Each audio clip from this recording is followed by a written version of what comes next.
Yeah, we've seen those first few people come to lay flowers. I should tell you, it's right next to the memorial for the victims of the Hillsborough disaster, which already has a regular supply of fresh flowers in memory of those 97 victims.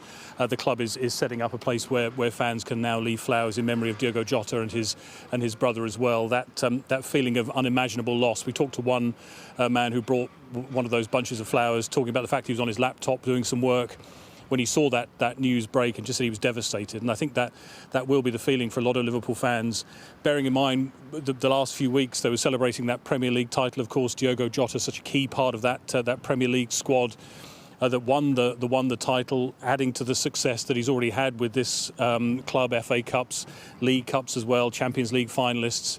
The celebrations and the jubilation for Liverpool. And remember, the squad was supposed to start returning for pre-season training next week, some of them at least. And that, I think, brings into focus the football side of this. But of course, they recognise this is a human story as well, and the loss to his wife, the loss to his three young children as well, the loss of his brother. I think people reflecting on that there is, of course, a lot more to life than football. And even as they mourn the loss of a player who they loved, a player of real energy, a player who delivered those great moments, the goals that won crucial games, they'll reflect, and they are reflecting on the human loss and the tragedy in all of this. A player they loved here, and one who they will miss greatly for his football ability, but also, as you were hearing just then, for someone who showed no real ego, showed real energy, vibrancy, a player who got fans off their seats onto their feet, a player who really excited fans here. And we should also say, for fans of Wolves as well, the club that brought him to England, where he had great success winning the Championship, getting them into the Premier League and earning that move to Liverpool. There'll be a lot of fans mourning someone who gave them very special moments over the years. And just looking, Greg, you talk about the human tragedy. The most recent posts on Diogo's Instagram were of his wedding day, and just 5 days ago posting about that wedding moment with the caption, "Yes to forever," pictured alongside his wife and also their three young children. At 28, he was already a family man. Yeah, and that family, of course, is very much part of a club like this. They would have made their home, of course, in this part of the world while he was following his career with Liverpool. That family, as we see from that statement from Liverpool, very much in their minds as well. It's not just about a footballer at a time like this, and saying they will respect the family's need for privacy.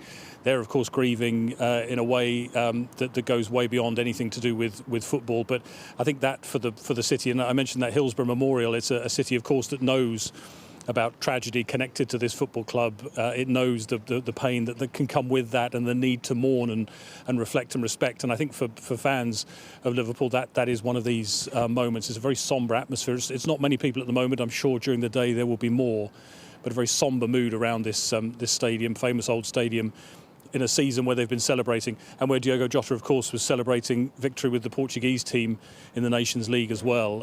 Extraordinarily successful last few weeks for Diogo Jota and his teammates, and now instead we're talking about this instead. And just seeing in the last minute or so on the other side of the Mersey, Everton posting on X, everyone at Everton is deeply saddened by the tragic passing of Diogo Jota and his brother.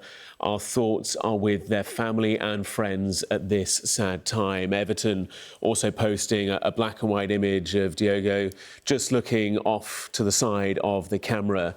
And it's moments like this, isn't it, Greg, where club rivalries are put to one side, Chelsea FC as well paying tribute, and the world of football coming together.